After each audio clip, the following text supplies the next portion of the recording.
Has everyone had a chance to look at the agenda? Are there any additions or corrections?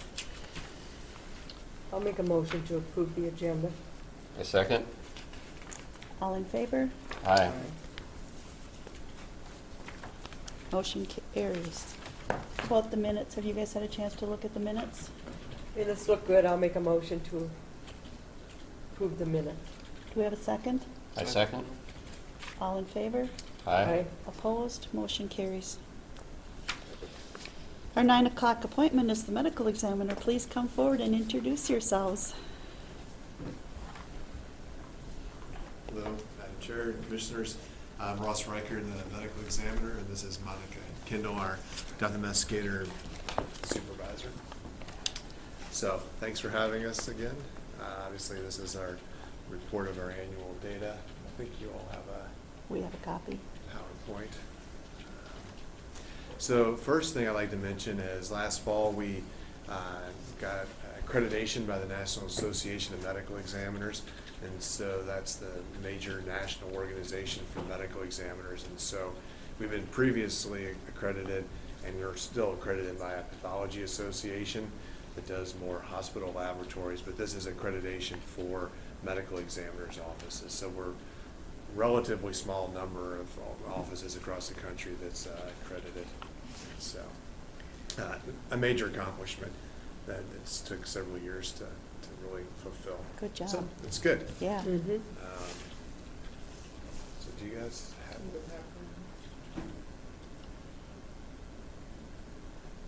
I don't know that we do. I think this, okay. Commissioner, or I'd send it to them, sure.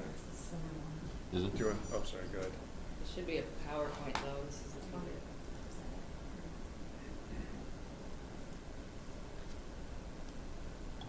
Engineer Pogozinski has one. Did you bring it to Do we, the Okay, if you go, sorry. I just That's wanted to make sure okay. we all had the same data in front of yep. us.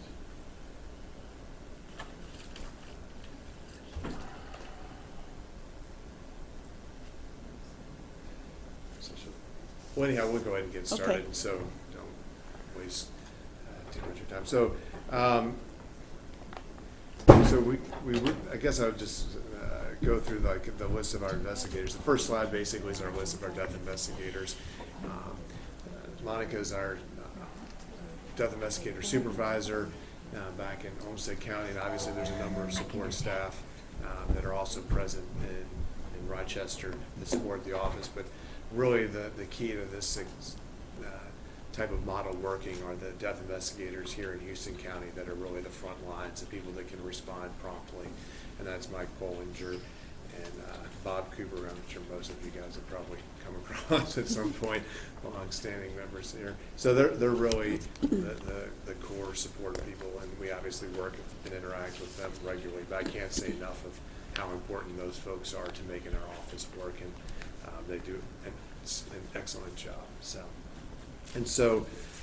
the data for this year, so the number of cases that were reported to the medical examiner this year were 98, and so the number of cases that we did a complete autopsy on were 20, and so we like having that larger number that are reported to us compared to a smaller number that we're doing full post-mortem examinations, because that sort of tells us that a lot of people are reporting things to us, and we would much rather have that information reported to us and say, okay, we don't need to be involved further, than finding out a couple weeks later when they want to get a cremation permit or someone brings something up after the fact. And so that's a good thing. I think that just demonstrates a robust sort of reporting system in the area.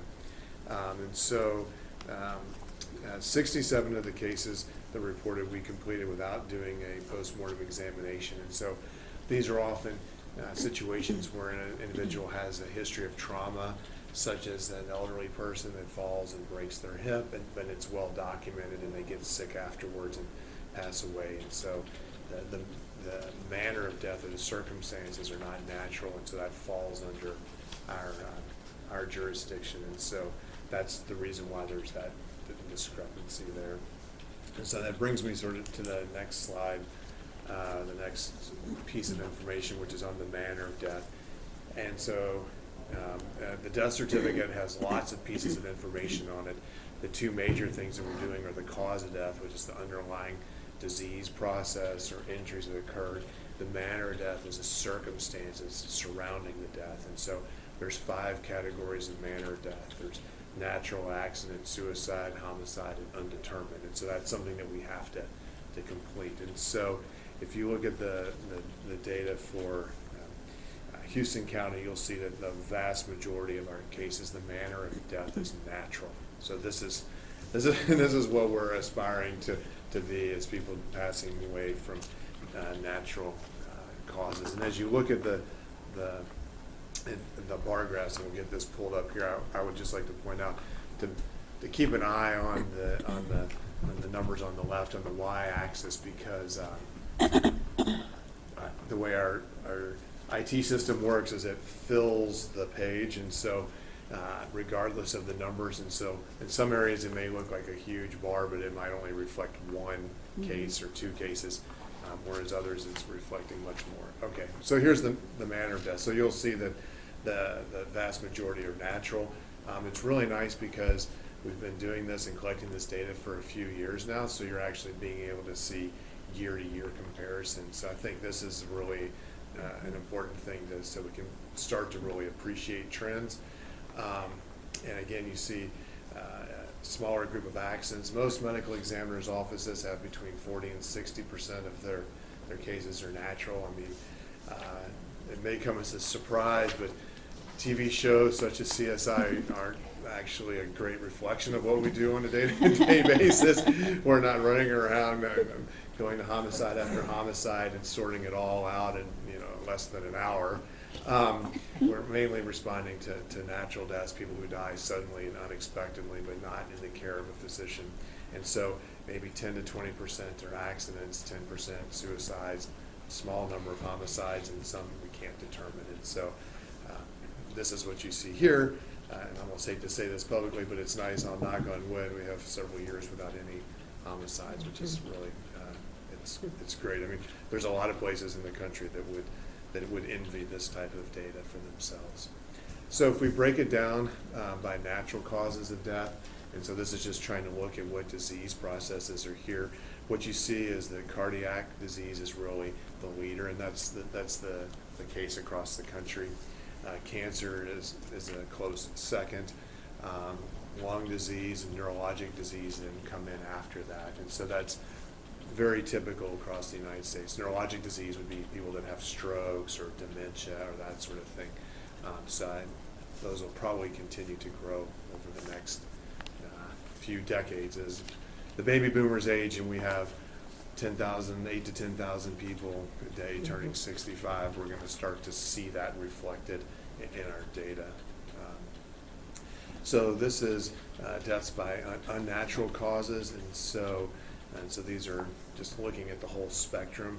And what I think surprises a lot of people, at least surprised me initially when I started doing this, was the number of fall-related deaths. Yeah. And so, as individuals age, the risk of falling goes up for a lot of reasons. When people fall, they break a bone, and if you break a long bone, that increases your mortality for many months, up to a year after having that fracture. It's a major toll on somebody. And they also can hit their heads and have head injury and bleeding on their brain called subdural hemorrhage, and that has a very high mortality rate. And so, again, falls are higher up than most people would think. And then obviously motor vehicle accidents, and then you'll see the poisoning/drugs. And so poisoning is really sort of the public health term. We have /drugs on there. Poisoning, sometimes if you're not familiar with the term being used in that context, might seem a little disconcerting that we have people being poisoned, but it is because of the intoxicants that are being taken. So if we break the accidental deaths, so this is the manner of death into different categories. Specifically, you'll see that obviously the falls, as we mentioned, motor vehicle accidents, and then a couple other miscellaneous ones, and that's the areas where you would see that, such as the hypothermia type of death would be in that category. So obviously one of the major things, or arguably the major thing that we do, is deal with public health type of issues. And obviously, one of the major longstanding ones are motor vehicle-related fatalities. And so this year, there were 4 motor vehicle fatalities in Houston County, which you'll see is a significant bump from last year, which was 0, and 1 from the year before, which again is sort of the power of having year-to-year data. Now, we looked into each one of these cases, and this really reflects 3 motor vehicle accidents. 1 had 2 fatalities in it. And they were in different locations, so they weren't like, here's this bad corner, here's this dangerous segment of road. That's definitely something that we try to keep an eye on, but these were from distinct areas, so it wasn't something as that. But obviously, we'll continue to keep an eye on that and monitor that. Drugs contributing to death, again, this is the other major public health item that we're really concerned about. A number of years ago now, about 5 or 6 years ago, for the first time in the United States, the leading cause of accidental death became drug overdose instead of motor vehicle accident. And so another real public health issue that we hear more and more about. What you'll see here, which is not uncommon, is that mixed drug intoxications or mixed drug poisonings is really becoming more common. So this means that people are mixing prescription medications and illicit drugs together, and so it's a whole sort of mix of drugs versus someone who just died from cocaine or heroin or methamphetamine or something such as that. And there were, as I recall, no heroin overdoses in this county, which is a good thing to say the least. So suicide, and so this is the means by which they occurred. And so, again, just we had 1 case this year from Houston, and basically people use what's around them. And so if firearms are available, if a ligature is available, medications are available, that's what's used. And that's reflected in the data as well, but again, a low number, thankfully. So this is what you really aspire to. You want more and more of the deaths by age group to be shifted to the older age population. We're working with our software people to try to get expanded. Since there's more and more folks over 65, I think we start to appreciate that there's probably value in knowing, are they 65, 75, 85, 95, 105, I mean, in all seriousness. But again, what you see is that as it shifts up in age, what that is a reflection of most of the deaths being due to natural causes. When you start to see bumps in that like 18 to 25, those are usually accidental and suicides. If you see a bump in the really young age, those are often accidents or suicides, like an infant and toddler, because they're not typically dying of natural diseases. And so, again, the reflection of the county. And so this is really a high-level summary of everything that we did this year. And so, again, from year to year, you'll see that our investigations have gone up. We've signed out more cases that have fallen under medical examiner jurisdiction. We've responded to about the same number of scenes. We've done a few more postmortem examinations this year, but again, there's some variability. And then you see that the number of deaths reported to us has increased some, and that's probably the driver of all those other things, is the number of deaths that are reported to us, because you can't go to a scene if you don't know about that particular death. And so, again, the numbers are modest, so I think sort of have to be careful with looking at the variability and reading too much into it.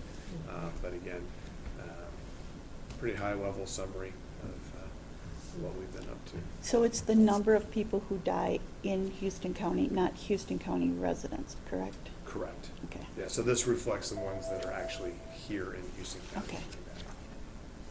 And that's a good point, because sometimes people are transported outside of the county, but they would be a Houston County resident. Okay, thank you. Yeah. Any other questions? I have to say, it's really nice to have, starting to build this data so that we can really track it. And of course, the major driver of all of this to some level is the population. As the Mhm. population grows, so too these types of events. Great. Thank you very much. Great. Very Very interesting. good, thank you. Yeah, appreciate it. Have a good year. Thanks.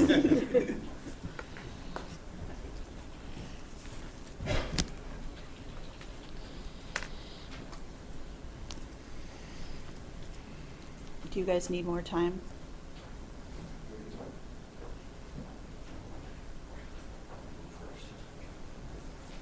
Morning, Commissioners. Morning. Good morning.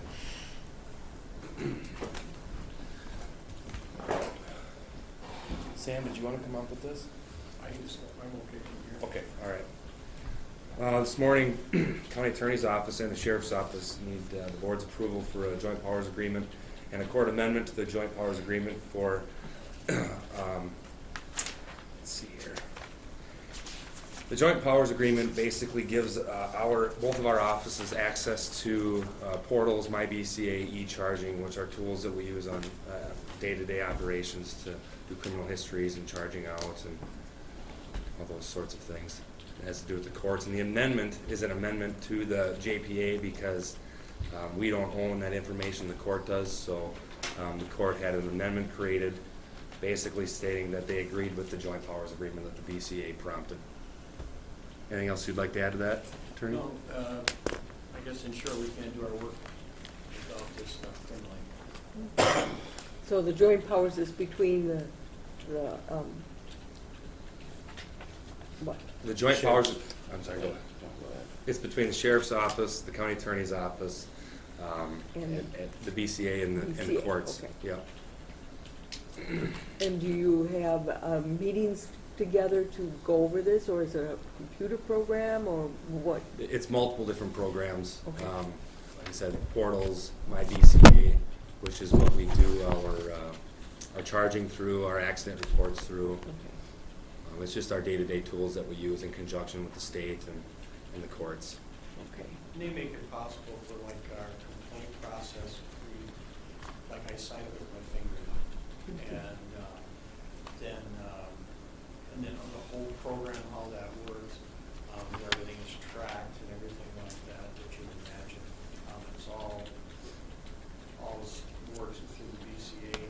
And then with the electronic court stuff now, and even I think somebody's involves public defenders in some ways too, is that basically state agency, we all are sharing the information together now. It even goes to the point of like scheduling stuff. Or you're able to see things, now everybody's sort of, it's not seamless, trust me, but you're getting to the point where everybody's working together and sharing data on this. And a lot of the hub is, we don't get to see everything that everybody has, but there are certain things that we do share together, and it allows us to do everything electronically and not efficiently. So what we're asking for today is approval of both of those items and then also approval of the resolution that has been drafted. The Attorney's Office and the Sheriff's Office have to have separate JPAs and court amendments, but we can have the same resolution. So there's one resolution and then four different documents that need to be signed, 2 for each agency. Make a motion to approve the joint powers agreement and the resolution. Second. Any discussion? All in favor? Aye. Opposed? Motion carries. What happens if we don't approve it? Do you have a I'm problem? gonna send them to your door. Yeah. I know. That's good. I mean, we need it. Always have had it, haven't we? I mean, this is not. It's a new. 5-year renewal, so Yeah, so this was done 5 years ago, and it's just Okay. that time again. okay. Sounds good. Okay, Commissioners, the next item on the agenda is looking for approval to also, or to utilize surplus services. It's a Minnesota State auction site. I understand that last week or the week before, DAR auction service was approved. We'd be looking for approval to also have the option to utilize the min bid auction site, primarily for squad cars and forfeiture vehicles that we'd be trying to auction off. Like I said, it's a statewide site. It's operated by the state of Minnesota. The fees are reasonable. If the item sells for under $500, the fee is $50. If the item sells between $501 and $4,000, the fee is 8% of the sales price. And then if the item sells for more than $4,000, then the fee drops to 6%, with a maximum of a $1,000 seller's fee. Is there a buyer's fee on it also, buyer's premium, do you know? That I guess I don't know. Okay. It's a well-utilized site. One of our local police departments sold a SWAT car on there recently and received quite a bit more than we've received in the past. Mm-hmm. I went on the site just fishing to see what it looked like, you know, and it was a little confusing to me, but that's, you know, like I said, I just took a look at one Well, it point. depends on if you're looking at the live site or the online site. Okay. Online auction. Just not this that I'm concerned about, I'm even a little concerned about like how we open it up to DAR. I think that we need to develop a policy here so that we have some way of tracking what's going online, because I don't think that we put it to like any discrepancy. We just opened the stuff up to DAR. But I don't feel real comfortable in just all of a sudden now we're opening up these auction sites, and how do we know what's going on from the county and what's not? This one doesn't have anything to do with our county auction stuff. This is. Well, it totally- would it would still be things that we would go sell on our county auction at other years, correct? For the most part, this we would typically just utilize for selling SWAT cars and forfeiture vehicles. Okay, but that's what we sold at the county auction. Correct. Yeah. And now we would do it through this instead? Right. I'd just like to table it for right now and just do a little more research on it and see if there's some kind of policy that we should have. And it's not just the sheriff's office, it's like, we didn't set up how things are going to DAR auction. I think we need to communicate, maybe even at a department head meeting or something, and If I could respectfully just add that in the past, the values or the dollar amounts that we've received at the local county auction have been substantially less than I believe. and I don't, I'm not saying And I think that's my job, to make sure we get as much money for these vehicles as we can. right, and it's our job, I feel, to make sure that we know where things are being sold. And Sam, would it be difficult to develop a policy? So you're looking for a mechanism to track, not so, I mean, obviously, how much are going out and how much is going in, but also to track the items that are getting placed on which auction site, that type of thing? Yeah, I think that we need to like, I guess we're keeping track of that. well, see, that's what I don't even know, if we Yeah. are keeping track of it. Because I was gonna say, we had a question, I don't know if you commissioners remember, about what we could give to Human Services 6 months, a year ago. Mhm. And there is a policy on that, how that would work. And I think that's something that maybe if we internally dig down a little bit, I think we might have some of this in place. I just want to make sure that we're, because I don't know about how the stuff I would mean, be we wouldn't take tracked. things down there without tracking it. Okay, but I Right, mean, like, but we have to- are you the contact person for each department? I guess I have been for the county auction, so I Right. took the lead on Okay, but that I'm again just this saying, year, but Yeah, and you would handle the inventory that would go on the online auction. Correct, Take care but of large- Shar would be made well aware of what was going on and when.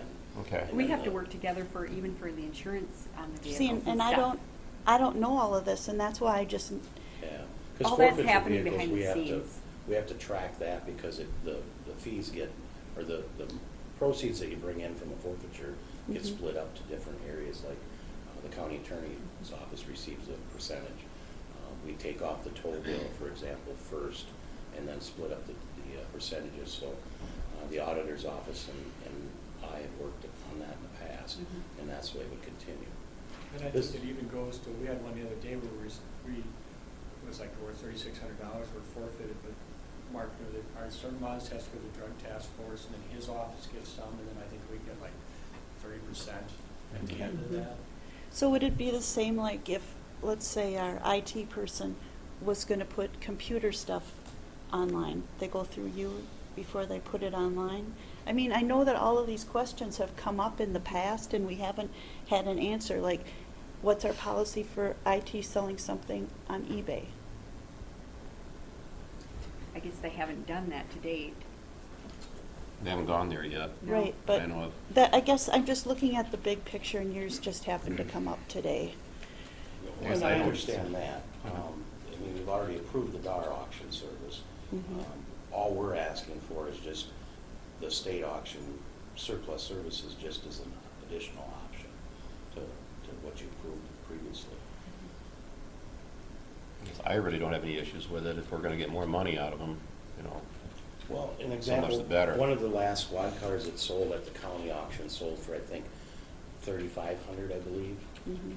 La Crescent is the one that sold theirs online. They got $7,500 for it. You know, obviously at the county auction, you have a very limited number of people that are there to Yep. bid. So Yeah, I This think opens we- it up statewide and then some, you know. Yeah, I think we don't have a problem with selling it online. I think that it's more of knowing a reporting system, what's going online, or, and I don't think that's too hard to do, or And hard that's to come something up hard with to at do. all. We're gonna have to keep track of all that for the state Yeah. auditors. Well, I just, Because they audit that every year. I just wanted to make sure that Yep. we were following through on it, because I don't want it suddenly to be that we're just opening the online up, you know, totally, you know, like, I Well, I don't, think that's where you have to have trust in your department heads, that they're not gonna just nilly-willy throw things on the auction site and not inform the auditor's office. yeah, you would have to go through the auditor's office with reporting. okay. The auditors would catch that anyway, real quickly. Mhm. Motion to approve state bid auction for, Again, bid for auction purposes. Yeah. good, that's how I Yeah, wanted to say it. right, Thanks, Steve. right here. I second it. Any discussion? All in favor? Aye. Motion carries. Okay, thank you, Commissioners. Thank you. Thank you. I wasn't trying to be difficult, I No. just don't under, But we, I mean, we do have to track everything. okay, well, We always have. I don't know how you guys do it, so I have to. Yep.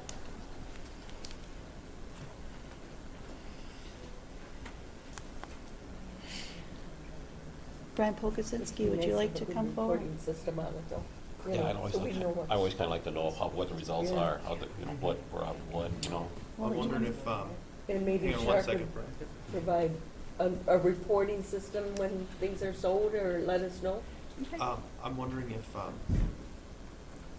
that's something that we should look at, if we have certain times a year, you know, that Mhm. you release it to be Right. done online, you know, so that it's like, you know, I'm only wondering if, because I understand like Judy's concern as far as if somebody said, oh, hey, you know what, this is an old calculator, I'm gonna go throw this online quick. Should we have it where it's like every quarter, we put everybody's stuff together and do, I think you know, the- versus just Yeah, I one think at the a- sheriff's office, you know, whenever one is eligible to be sold. Yep. It's, they cut storage time. you Yep, know, right, they exactly. Put it out there, get rid of it. The large Big things items, big can go items. immediately, but a Yeah. bunch of the small stuff. But, you know, I you don't take, you take the IT department where they suddenly change out Mhm. computers. Okay, now he's got pallets full of them, Get them out, large items, yeah. get them out, yeah, large Get them out, items. yeah, and I think it only happens like maybe once or twice a year with his department.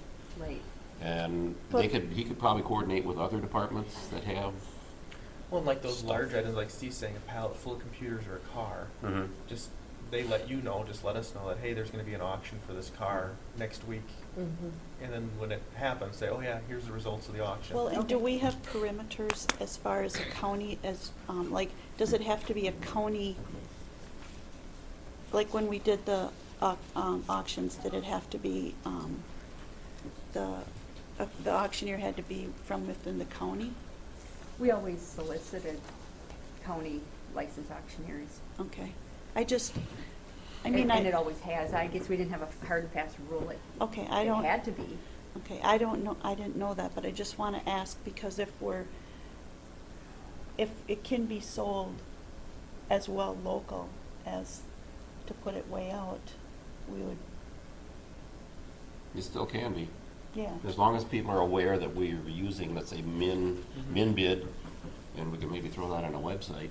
You know, We could. You know, Sure. let people know that we're selling there, or Okay. maybe DAR, something Yep. like that. We Well, and see even that just already. having that on Surplus. the website all the time, that just Mhm. says, you know, But county then, utilizes these websites if you're interested in any previously. Surplus. Yeah, surplus county Mhm. equipment. Okay, You know, keep I an think eye on that's a these good idea. websites or whatever. yeah, then have it on the website. Okay. and if we have it on the website, do we just put their auction service when they're doing something, or, I mean, like, let's say the highway department decides to sell theirs I would at not. another, Yeah, I would not do that, because when you consign to an online or the min bid, they would make the decision as to when it's going to be offered. Refer them to the website, they can look up. no, but I you mean, know. like, if Brian is gonna sell and he decides that he could get a better price from Joe Smo's auction company, then does that auction company now get a spot on the website too? Oh, I see what you're saying, Mhm. if, And then are we promoting certain websites and not others? At this point, we're kind of in the trial Right.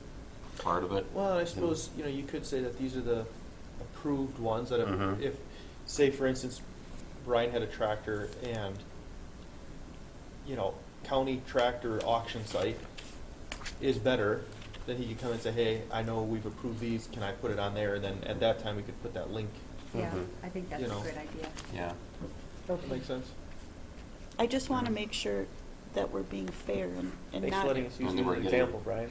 And then we're getting a good deal. Right. I don't Right. wanna jump in, but I was gonna say, you know, like on the county side, when we're advertising projects, I don't think we have anything that's being advertised right now.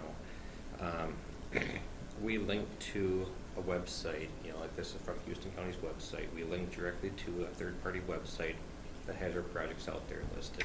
Sure.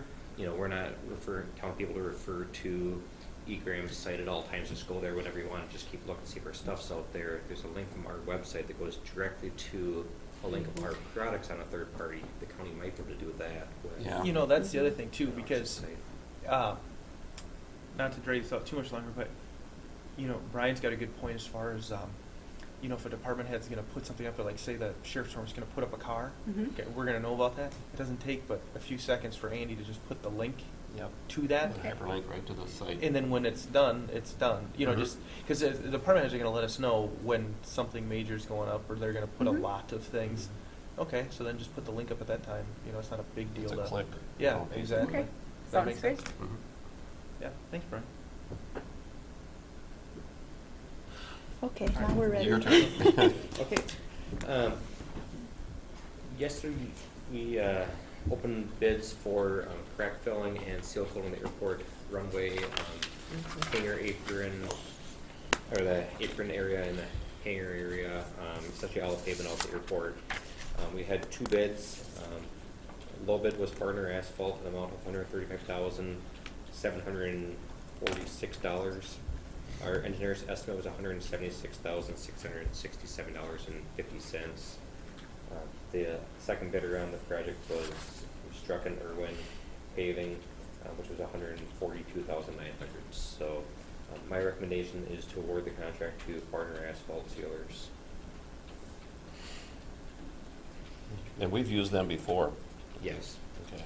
I make a motion that we approve Finer Asphalt for seal coating. Do we have a second? Second. Any discussion? All in favor? Aye. Opposed? Motion carries. I'm on the agenda then for what kind of recurring agenda item for the unfinished business Mhm. highway. Want me to go back and bring that up in a little bit, or want me to give a quick update on our meeting from last week right Let's now? just do it now. ain't it? Yeah, Yep. our next appointment isn't for 25 minutes, so. So Justin, Steve, and I met last week out at the highway shop to talk about our building plans. you know, the focus at this point is to look at individual areas of the building to talk about, or of the project in general, to talk about spacing needs. So when we met, we looked at all the different square footages of each individual space. So we looked at the space, the meeting room, the accountant area, engineer's office, you know, all the different office spaces throughout the entire building. This has been presented to the board previously with these dimensions. Nothing's changed since last time it came forward. At the meeting, we all agreed on the number of, pretty much the spacing of everything in the building, number of bays, you know, everything looks good that way. The items that we're gonna go back and reevaluate some more is, you know, the restroom areas and what we should have or need to have as far as, you know, one men's, one women's restroom in the building, you know, split up, have multiple of each to keep the employees and public spaces a little bit more separated. And then the other item that we talked about was the widths of the bays for the large equipment storage area. You know, currently the bays are you know, 23 feet 4 inches. You know, on average, outside bays a little bit wider because we have the walk path. You know, we're going to look back at that width and see if we can reduce that width down from the current 23 feet down to maybe 20 feet or something. So that's pretty much the two main items that got talked about on spacing needs. We didn't look at how the building's going to be laid out, you know, floor plan, how it's going to fit in the site, you know, if it's going to be one combined building, separate buildings, you know, building types. We didn't look at any of that type of stuff yet. First, for spacing needs is the key component. We also talked some about the possibility of sharing the building with the fairgrounds, and you know, so we'll pursue that some. Fairgrounds looking to build what is it, hog and sheep building or something. Mhm. I think Steve said you talked to someone. I met with him on Sunday. Who'd you meet with? Fair board. Okay. Sorry. The So building Steve can maybe group? give you an update on that. Not just the building group, just the board, Okay. the entire board. They meet on Sundays. Okay. So they're looking at having a building that sounds like you know, gravel floor in the building that can open up uninsulated, and that would then get some airflow for the animals. I'm not sure how receptive they are to sharing a facility. I guess you know, Steve or the fair. It didn't appear to be when I met with them, what, like you say, what they want is a non-cement floor. They want non-insulated. They want to be able to have drop-down panels so that the entire building is open air, you know, for the most part. And I think they'll still use fans in there, but it really, I mean, as far as cold storage, it may work for, you know, storage for the county, but not heated storage at all. You simply couldn't seal it up. It's, you know, for the type of building they're looking for, it'd be overkill. Yeah, for us, we need to have the heated storage for the plow trucks and stuff. The cold storage, in my mind, is shared. You know, it could be some possibilities, but I won't want to have the county have to move out a bunch of small stuff for the fair to come in and move it, then you move all that small stuff back. And, you know, moving vehicles in and out would be a lot easier to do where you don't have, you know, individual things that you're taking off the walls and stuff.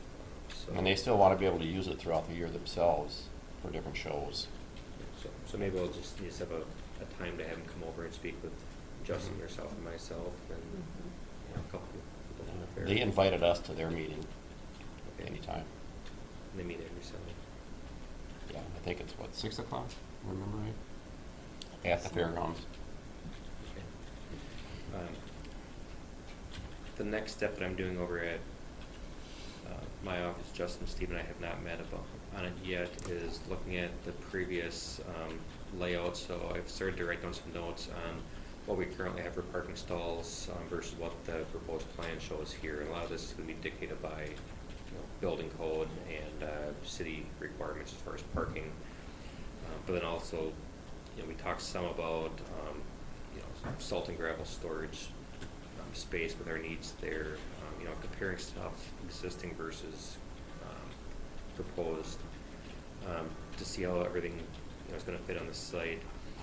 What I'm trying to do here in the next week is to look at all these other piles that we have scattered throughout the yard and look at what we have for space. Right now, the plan has, on the proposed plan, along with what we currently have on site, and then we could talk about, spacing needs, how we can maybe structure things differently, stack stuff up differently on site to, I guess, get more stuff on the site without increasing the actual site footprint. So, if we can stack culverts up higher instead of having them all laying on the ground, it saves space. So, I'm gonna try to put some of that stuff together. Steve and Justin and I have not set up a time for our next meeting. I'm not gonna be ready, I don't think, to meet this next Tuesday. Maybe the following It's right Tuesday after the or something. 4th, so. Yeah. And then we'll keep, looking at site, trying to figure out how to squeeze stuff in. We can look at, it's been brought up before as far as, can we make this building into a 2-story building instead of a 1-story building? That's save on space, and we'll talk about that stuff too. At this point, basic spacing needs we're looking at. The one thing we talked about too, I'd mentioned we've got right now office and maintenance area and then heated storage in the back of that. And, the thing that I brought up to Ryan and Steve was, do we have to have the heated storage out of the same materials and connected to the same as the rest of the building, or do we take that heated storage area and you can construct it out of less expensive materials and make it more linear to better fit on the site? That stuff needs to be looked at. As far as the piles, Brian's going through all the stuff out in the yard. This is a good opportunity to, clean house, if you will, where there's things that we haven't utilized that we can get rid of or reorganize and stack and make more efficiently, and figure out what really is that footprint. Yeah, and it's always difficult, like when you look at this, I guess this isn't the existing site, but if you look at the existing site layout, it's always changing and evolving in the back as far as what we have out there. Like right now we're going to be doing some seal coating this year on 249. So we have a pile of aggregate out there right now that's going to be there for a month and then it'll be gone. Some years that pile might be 3 times bigger than what it is this year. Some years there's no pile. So we also have some paint that's stored out there right now. It's always moving, so the planning can be a little bit difficult because our uses are always changing in the back. So that's what just talking about. This we looked at. Is this going to be connected to the building? A separate building might be 7-8 bays long. Single stalls to the parking head to head. One of the other things that I forgot to mention before is that a lot of tools are stored in the mechanics truck, but there's also a lot of tools that are stored on counters inside the mechanics area. This plan does not have anything. There's wall space, but there's also walkouts along that wall space. So we need to look a little bit at planning space for where the mechanics tools that stay at the shop are going to be stored at. If the bathrooms change, maybe there's some space here to add tools, maybe a small area in the first room, maybe along the walls still. So there's a lot of planning to take place. Overall, I think our last meeting was good. We started talking about some of the spacing needs, which is a key to know that we're building what we need. Sounds like a very productive meeting. Good start to that. So if you don't have any questions, I'll close it down and let you move on to the next part of the meeting. Very good. Thanks, Brian. Thank you. Yep, thank you.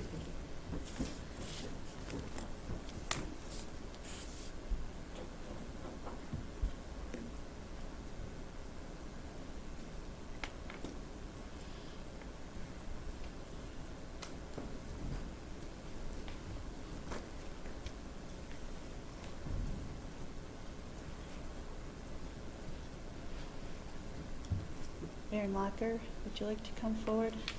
Our planning and zoning administrator? Good morning, Commissioners. Good morning.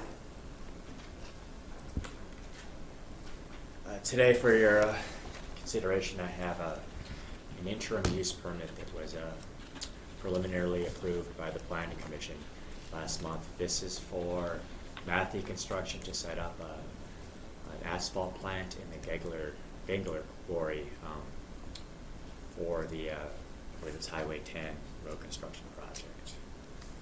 14? Maybe 14. Yeah. Correct. Yeah. 14, yes. Highway 10's out past my Highway house. 14, yeah. Right, yeah, you would know, Yeah. More stuff to say. The Planning Commission found that the proposal conforms to the county land use plan, that the applicant demonstrated a need for the project, that the proposal will not degrade the water quality of the county, that the proposal will not adversely increase the quality of water runoff, that potential pollution hazards have been addressed and that standards have been met, that adequate utilities, access roads, drainage, and other necessary facilities have been or will be provided, that the use will not be injurious to the use and enjoyment of other property in the immediate vicinity, that it will not impede the normal and orderly development in the surrounding vacant property,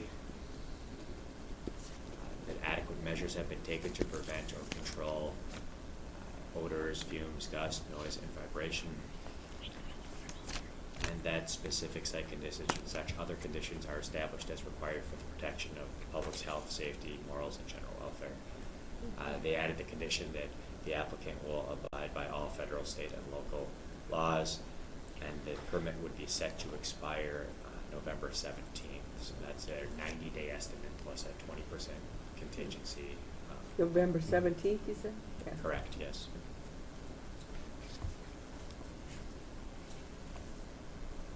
I'll make a motion to approve the interim use permit for Mayville Township Mathy project. Do we have a second? I second that. Any discussion? All in favor? Aye. Opposed? Motion carries. Thank you. Additionally, I have 10 general zoning permits that were issued. Looking for a motion to approve. Motion to approve the zoning permits. Is there a I'll second it. Any discussion? All in favor? Aye. Opposed? Motion Well, I carries. should abstain. Abstain gonna from say one you're of I them was just number- looking anyway. at that, I'm You're on number there, right? 1 on the list. Okay, so Justin, you're Abstain. abstaining from the one. Yeah, Number abstain from the 4. one, I'll Okay. approve the rest of them, Yeah. put it Okay, that way. all right. Just to clarify. Nice to see a couple houses on it, too. Yeah, out of building going Yeah. on this summer. Thank you, Commissioners. Thank you.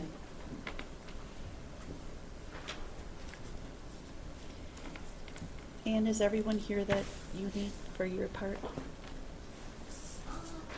Yeah, I guess I don't know if it's really necessary, but this is operating standards. Okay. All right, do you want to come forward then? Okay, the first thing I have are a couple items for the sheriff's office. The first one is, the sheriff's office, they have an immediate need for a lead jailer dispatcher. And we are requesting to assign current jailer dispatcher Samantha Hancock to the position of probationary lead jailer. This would be effective January 29th, and June? I'm sorry, what did I say, January? June 29th. Thank you. At a starting wage of $27.41 per hour.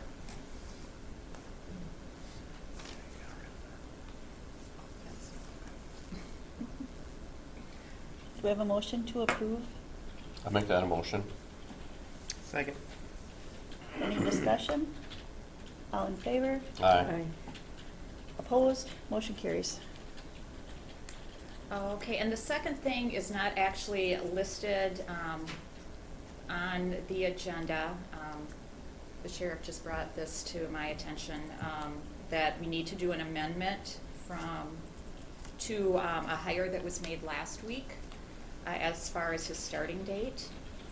So Scott Jennings was originally hired as a jailer dispatcher with a start date of July 11th, but now that's being changed to July 7th. Do we have a motion to approve that? Motion to change start date from July 11th to the 7th. Second. Any discussion? All in favor? Aye. Opposed? Motion carries. Thanks. Okay, and the next thing I have is for Human Services, and that is simply to extend the temporary appointment of Mary Marshall as the interim Human Services Director for the extent of Linda Barr's absence. I make that a motion?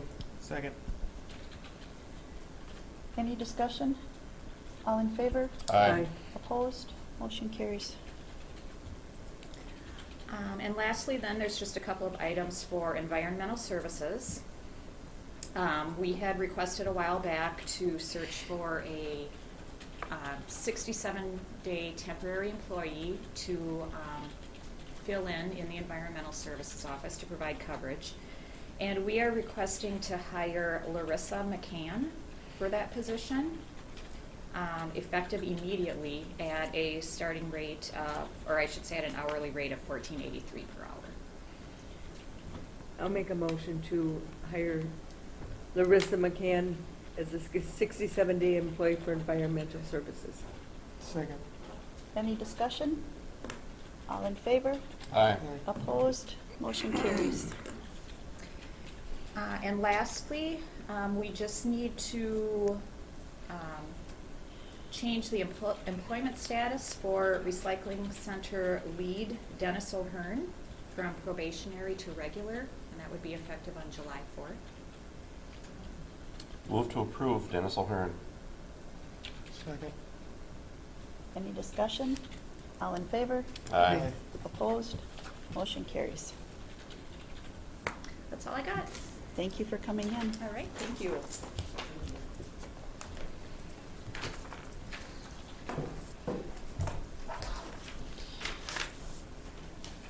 Could we get a motion to approve the consent agenda, consent agenda items being placed on file? Motion to approve consent agenda.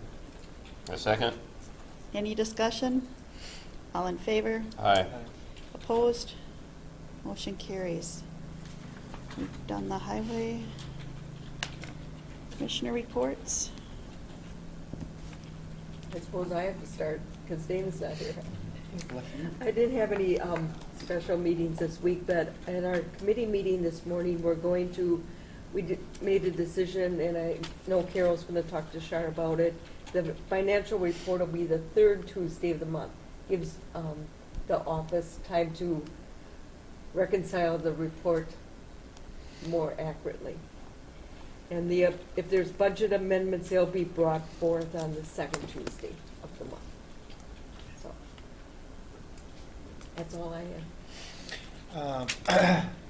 Nothing major. Went up to the logs to lumber up at McKeel's in Money Creek and hung out up there for a little bit, so that was kind of interesting.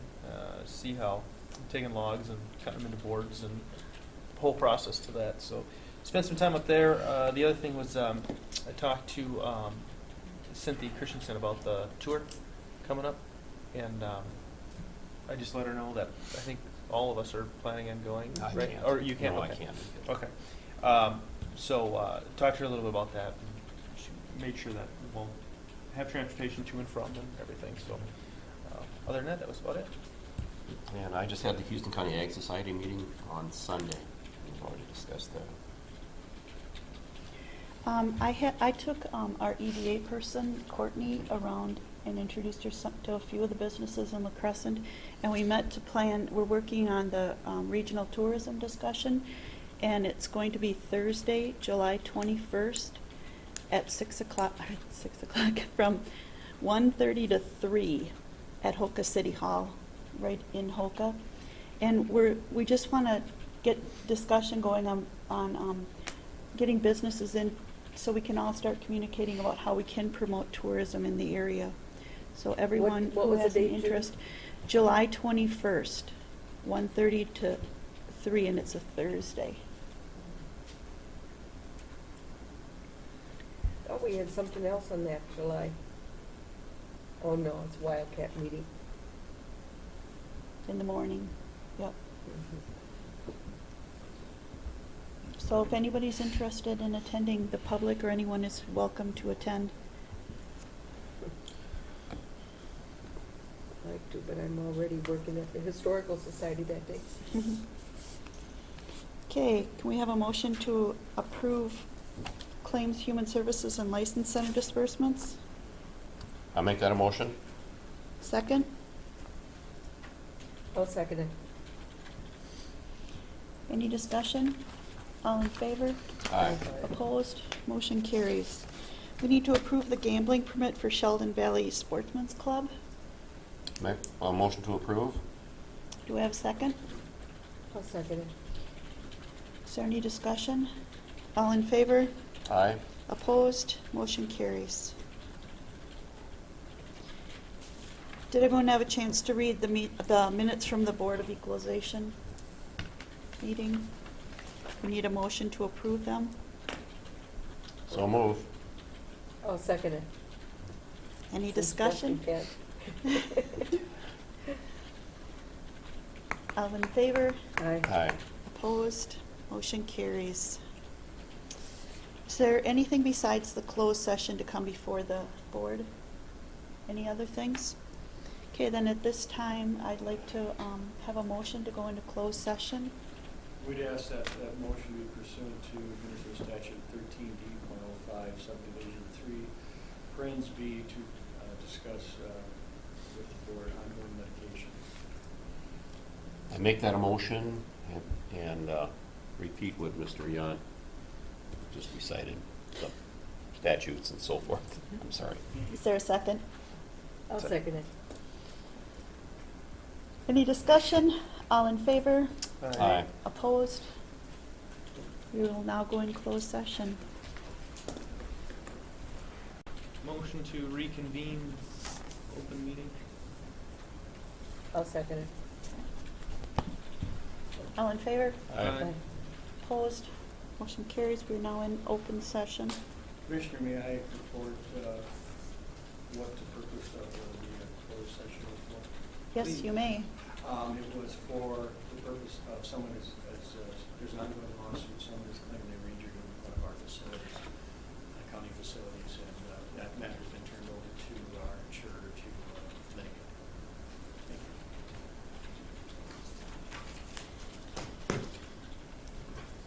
you. Is there anything else to come before the board?